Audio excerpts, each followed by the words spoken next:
Blessings, everybody, and peace be with you. I'm going to start with a prayer of the merging of the heavens and earth, which is really key to understanding the liberation process, which is what I'm going to talk about tonight. Ishimikud, Kudishabihu, Ushihinte, Be Ilo or Ilo Laiha, Chimiki Bugoke, Beadersham, Shem, Kozrael, Kolam, Amen. Just feel that peace within you. I have been talking about different aspects and qualities, character qualities we need to develop, virtues we need to develop as part of the liberation process. Tonight I'm really going to talk about the biblical outline basis of liberation. And a lot of people never ever think about it that way and never even consider that the Torah and the biblical teachings are actually a map of liberation, a map for liberation.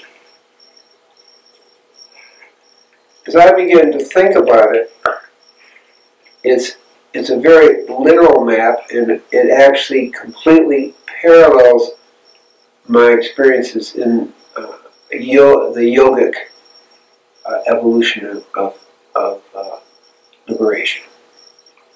So we're going to start prior to the beginning.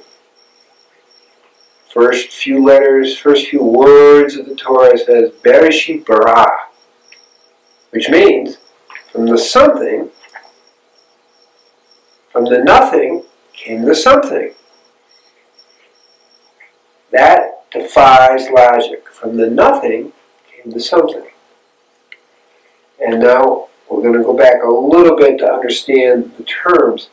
So at the very core of the nothing is Ayin. Prior to time, space, and I amness. It is the merging into the nothing, what we call histokud, which is part of the deeper liberation process. And from the Ein, which is the heart of the next thing, which is the Ein Zof, we begin to bridge into time and space, but ultimately I amness. And at a certain point of that, of the Ein Zof, we have Or Ein Zof, the light. The endless light begins to shine. And when we reverse that process a little bit, which we will be doing in a moment, we understand that is part of what we call Sahaja Samadhi and the merging into the light. So kind of understand what we're talking about. So that endless light, or Ein Zof, is the white light that we merge into, coming back from the other direction. And then from that light, we begin to materialize into time and space in our consciousness. And the very kind of framework of that is the mystical Tree of Life consciousness, the 10 aspects, which then evolve into the 4 worlds. I'm not going to go into all the details of the 4 worlds, but it's the world of Absolute, the world of the direct knowing, and then into the physical world. Now, in the liberation process, that is reversed. I need to add a few more things that you get an understanding of this. So we have in the physical world, we have the do's and don'ts, and we have the mitzvot, the good deeds, the rituals, the practice, which we find in many traditions, including the yogic tradition and the Buddhist tradition and so forth. And that's base 1. That begins you to help you open up to what I call Devikut, the love of God, what we call bhakti in the yoga tradition, the love that comes out from God, and the driving force. We call it Deshikut Elihut, the divine kiss, which is a very, to me, a very romantic way of talking about the awakening of the Kundalini, is the divine kiss. And Heru Devikut, which is the merging with God process that's going on. And so we have that desire for God that gets activated. And as that we pursue it, we're doing the mitzvahs, and we're doing the practices, and we're meditating, and we're doing the good deeds, and we're opening our hearts to those around us, all those kind of things, and following the niyamas, the do's and don'ts, the 10 speakings, or the 10 commandments. That's all on the mitzvah level. And we move into opening your heart to God. And finally, I love the term akdut, the direct knowing. Okay.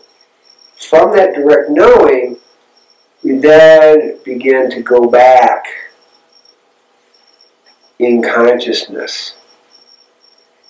And we begin to merge, we can call it the nirvikalpa samadhi, or merging into the darkness, which is very much part of the Torah tradition too, is that out of the darkness comes the light. I'm trying to avoid the technical terms here. And so we go back, nirvikalpa samadhi, sankalpa, the merging the light and the merging the darkness. And finally, as we go back to the I and self, we begin to disappear. Time and space disappears. Finally, I am disappears, which is your sense of who you are, and we merge into the I am and disappear. That's the nothing. That's the deeper levels of the liberation process. Now, when that happens enough, we really begin to understand we're not the body, we're not the mind, and we're really not the I amness. And when that consistently disappears, you really get it, that that's the truth of it. And the liberation process happens as the glass ceiling of the mind cracks, and we're able to stabilize ourselves in the awareness of the nothing, in the awareness of the I. And that's really the key to that process. Now, what I'm sharing is not theoretical. This is my own experiences. I've kind of checked it out in different scriptures and so forth. There's really only one person that's in the Sufi tradition who actually describes pretty much what I just shared. Also, some of the mystics and the Safad mystics in the 16th century. But this Mohadim Arabia,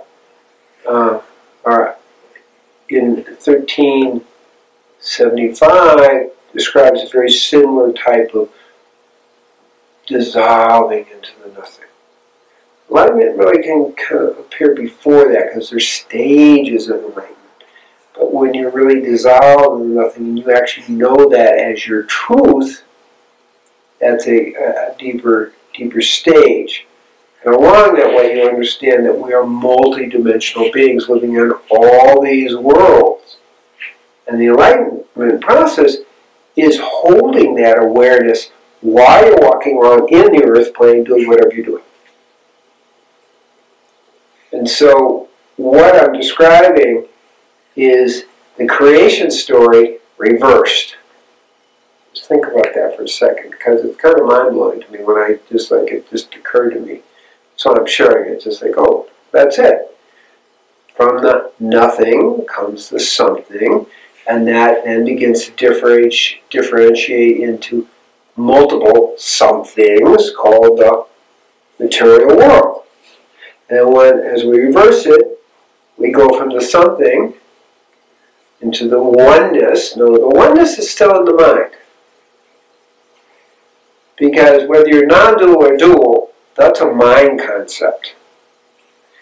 When we go prior to the mind, which is what I'm talking about for liberation, then the dual non-dual disappears as we also disappears, and the mind also disappears, and there's just the nothing, which is where we started at the beginning of creation. From the nothing comes the something. So we, in essence, in the liberation process, are reversing the creation process back to prior to creation. And that's the mystery, because in the liberation process we hold that awareness while we're walking around in the world of creation. It's kind of exciting when you get the whole cycle, that we're constantly living in our lives the cycle of creation and then dissolution back into nothing, which is ultimately what many mystics have talked about with the whole universal creation and reversal. Now, here's the good news and the bad news. You can't technique your way to God. This happens spontaneously. And it blocks you if you actually try to make this happen. My experience was all spontaneous, repeated spontaneous happenings with that, until it becomes stabilized in the awareness of the nothing. While you're walking around in the something, which now explains why I always start with that prayer of the merging of the heavens and the earth. Because the heavens, and prior to the heavens, is the nothing, differentiating the somethings finally into the earth. And those are integrated in this total multi-dimensional experience of the truth. And we have the relative truth, which most people are getting lost in, and we have the cosmic truth. And in this process, you're able to distinguish between the cosmic truth and the everyday relative truth. And that's the beauty of that process. And eventually, the term in yoga is a little bit easier. Sahaja Samadhi is where you're just walking around in that awareness all the time, in the midst of being busy and active in the world. So may everybody be blessed with this understanding and the beauty of knowing one just has to show up, live the spiritual life, be lived by the spiritual life, called Sanatana Dharma, the natural way of living that takes you to liberation. And then let it spontaneously happen, because it's really out of our control anyway. So if we're blessed with that awareness, we do the one thing that can clearly block it is doership. And in that awareness of it spontaneously happening through this natural lifestyle, Sanatana Dharma, then we're able to let it unfold. And although I'm using yogic terms, this is very much the process in the biblical way. From the mitzvah, the doings, and the love, and then ultimately akdut, the oneness, and then prior to the oneness, Moses walking up the mountain into the unknown is symbolic of going beyond the mind. So may everybody be blessed with this understanding and appreciation and enjoy the play of consciousness as it unfolds. Amen. Shalom, shalom, shalom. Om Shanti, Shanti, Shanti. Om Takyuasan.